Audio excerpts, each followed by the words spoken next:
I don't know if you've ever done this, but you spend some time thinking about what it would be like if your favorite bands kind of all played together. Like when a guy from this band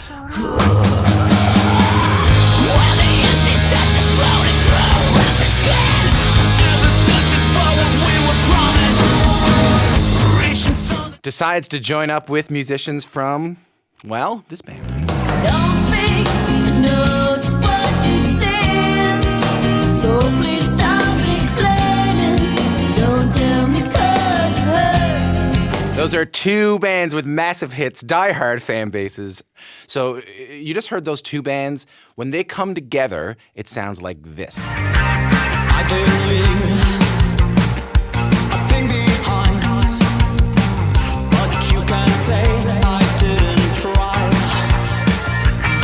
You know, of course, that was a little Dreamcar song, Kill for Candy, off their debut self-titled record. The album is out now. It's excellent. And right now I have two members of the band with me here on Q, Tony Kanal and Adrian Young. Welcome to the show, guys. Hi. That was almost like algebra. The way you know, x squared. That is literally the most math I have ever done in my entire life. It was a nice presentation. Thank you. It's interesting that you chose Davey screaming up against our ballad. Yeah. Radio magic, they call it. Two most disparate things sticking together. Well, the thing is, AFI and No Doubt, while occupying certainly like two different genres, though they can be very similar at times, both bands are from California, and I'm guessing there were chances of cross-pollination before now. Tony, do you remember the first time you came across AFI? Somebody introduced me to them many, many years ago, probably the late 90s. A friend of mine named Chris Fenn actually worked at the label that they were on and sent me some stuff, and I was like, wow, this is great. And I've been a fan for many, many years, and we would cross paths with Davey, whether it was at shows or literally on the streets of San Francisco, bumping into him and stuff. And so we've known Davey for a long, long time, but it wasn't till, I would say, 2012 when Black Audio supported No Doubt on one of our shows in Los Angeles that I think that real seed was planted that, you know, he could be a possible collaborator in the future. And like you said, I know we chose incredibly disparate songs. You know, we chose a ballad and a punk rock song, but I was really surprised by how new wave in many ways this record is. You know, I hear Talking Heads, I hear The Cure, I hear New Order. Adrian, you played punk and ska and pop and dance hall. What is it about this genre that made you want to explore it? Well, I mean, I think that for all of us in Dreamcar, that was, the early '80s new romantic movement from Great Britain was hugely impactful. Mm-hmm. And but I must say that when we sat down and started this, what was really an experiment before we became Dreamcar and it became just a band. You were jamming. We were jamming, and it was more or less an experiment where we took Davey out to dinner and said, "Hey, do you want to maybe collaborate on some music and see where it goes?" Mm-hmm. And he said yes, and we basically were just playing what came naturally. There was never discussion of, hey, let's try to be a certain kind of band. We were just playing, and the sounds that you hear on the Dreamcar record are, to sound cheesy and truthful, totally organic. It wasn't something that was thought out. There was no master plan. Yeah, it wasn't premeditated. It just felt natural. Yeah. That's where our hearts lie, because some of those sounds were from our youth. And that'll always be a part of us. And as much as it wasn't premeditated, what I couldn't get over what it was secret. Like no one knew that this was happening. You kind of sprung this on us at one moment. Tony, why meet and record and create this band in secret?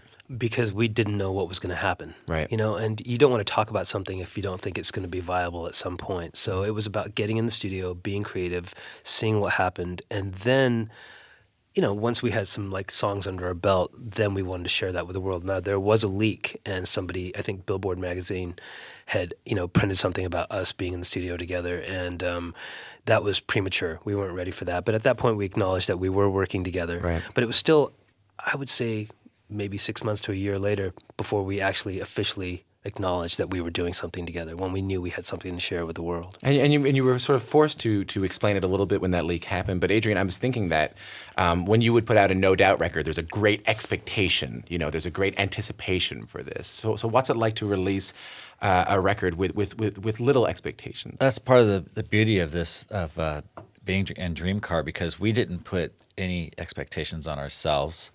We just basically created this music in the beginning, or at least for a good part of it, with no record company, no management, no outside forces. It was just 4 people making music, and And that must be so different than it's what totally you're used to, different. yeah. It felt like how it used to feel when we were really young, and it's an awesome place to make music from. It's just because you're kind of playing from your heart, without expectations. I think it's rare, but it was nice to be a part of that environment. I think that I've read some articles where I've read Davey say that he doesn't really love the idea. Davey Havok, the lead singer of the band, doesn't love the idea of you guys being described as a supergroup. But yet that seems to be how you're being described, as this combination of AFI and No Doubt. Tony, what does that term mean to you? That would not be a name we would give ourselves. No. I think that's just an easy go-to. It creates a nice soundbite for people writing a story. We like Adrian said, we kind of got together and we wanted to be creative and see where this went. And every single moment, because there were no parameters, because there were no expectations, every single moment of creating was just an expression of ourselves in that moment. Like, you didn't have to think about, what's anyone going to think about this bass line that I'm putting down for this and this. It was just being creative and seeing and building and building and building. And we would send Davey these pieces of music. He would come back with ideas, and those moments of like just feeling things being created are just so special.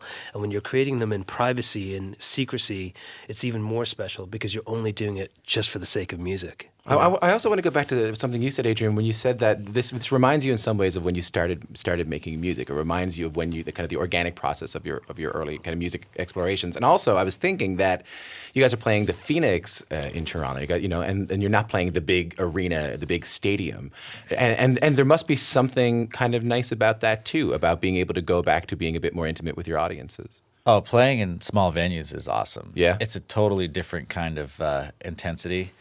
Even though it's less people, it's a different kind of energy. And Davey said it the other night in Boston, where he was saying, this feels like 20,000 people, because people are singing the words, and the album's only been out a couple of weeks, and so it feels very immediate. And I personally love being in these clubs. It's great. And it's been so long since. I mean, you guys came out of playing shows for your friends. You guys came out of playing punk shows, playing ska shows in Southern California. Tony, it must be kind of nice to go back.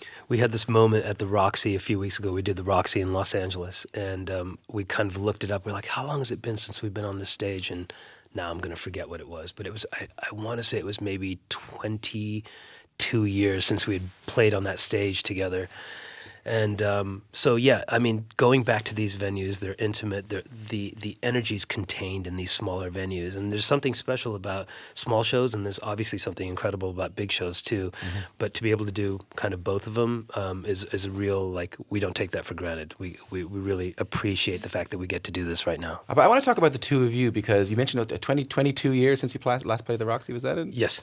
And that's 20, 30 years of you guys being a rhythm section, of being bass and drums. And are there moments where you're able to look at each other and go, like, I can't believe I'm still with this guy. Like, this is incredible. I don't. Either in a good way or a I bad don't way. have that thought when I look at Tony, but you make a good point. I mean, how long is it? I was the last permanent member of No Doubt in 1989. Right. So that's how long I've been doing what I do with him.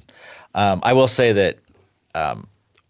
I played on a lot of records over the years and done some live things as a freelance guy with other musicians, which is great. But there's no other feeling. I can't replicate, and I can't quantify what it really is to play with Tony. But it's only something I can do with him. Mm-hmm. Tony, I'm going to you. I know this is the most comfortable part of the interview, where you guys have to look at each other. We rarely get to talk about that. So thank you. This is so important, because what happens with Adrian and myself on stage, and then obviously with Tom as well, the three of us have something so special. We've been playing together for so many years. As Adrian said, 28 years together. There's unspoken things that happen. You don't have to talk about things. They just kind of happen naturally. And there's something beautiful about that. And that was the impetus to continue to to keep playing together. That was what led into forming Dreamcar. It's like we have something so special. We like hanging out together. We like we had a drink at the bar last night together. Like we like hanging out together, and that's something that we don't take for granted. That's something that's really special with this history, and that's what led to us saying, "Hey, we should keep playing together. Let's do another project." And So what about after this? I mean, a lot of times when bands come together from other bands that have been established, they kind of release one record, and then they mosey on, because you hear that that hunger, that desperation, that drive that you have when you're sleeping in the back of a van for weeks at a time in your early days may not be there. So Tony, where ultimately do you want to take this band? We're taking it day by day. We just put the album out, so right now we're in. Every part of this process has been really enjoyable. Writing the record was enjoyable. Yeah. Then getting together in a rehearsal studio and playing and seeing how that chemistry was going to work was enjoyable. And then rehearsing for the shows and then actually doing shows. Now we're sharing the record with people. So I think we're just taking it day by day, and we'll see where this goes. But we're just in the early. The record has been out 2 weeks as of today, and so we're just enjoying these smaller shows and seeing where this is going to go. We have some festivals coming up, which I'm looking forward to, and we'll see where it goes. I know that we would love to keep creating music. I know we have some more ideas that we want to put down on tape. So we'll see where it goes from here. I don't want to end on a down note, but I did want to address this. As you mentioned, you were the last member of No Doubt to join in 1989, Adrian.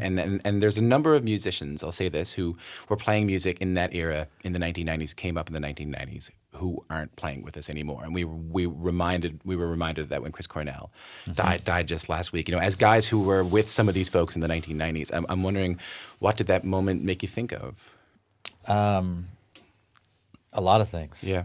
I think there's a lot of confusion, and it's very frustrating, to see such talented people and, people that are parents lose their lives or give up their lives or what have you. And, the music will obviously live on. But the biggest downer is that, the children. That's the first thing that comes to mind for me. Yeah, we tend to think like when you read Billboard and when you read these magazines, you hear, we're so sad to lose this voice, but he was a father. Yeah, that's the most important thing that speaks to me. That's the toughest part. Yeah. I mean, it's so nice to have you guys in here today. I really appreciate talking to you. Thank you. And Thank you. And congratulations on the record. We're going to listen to a little bit of it right now.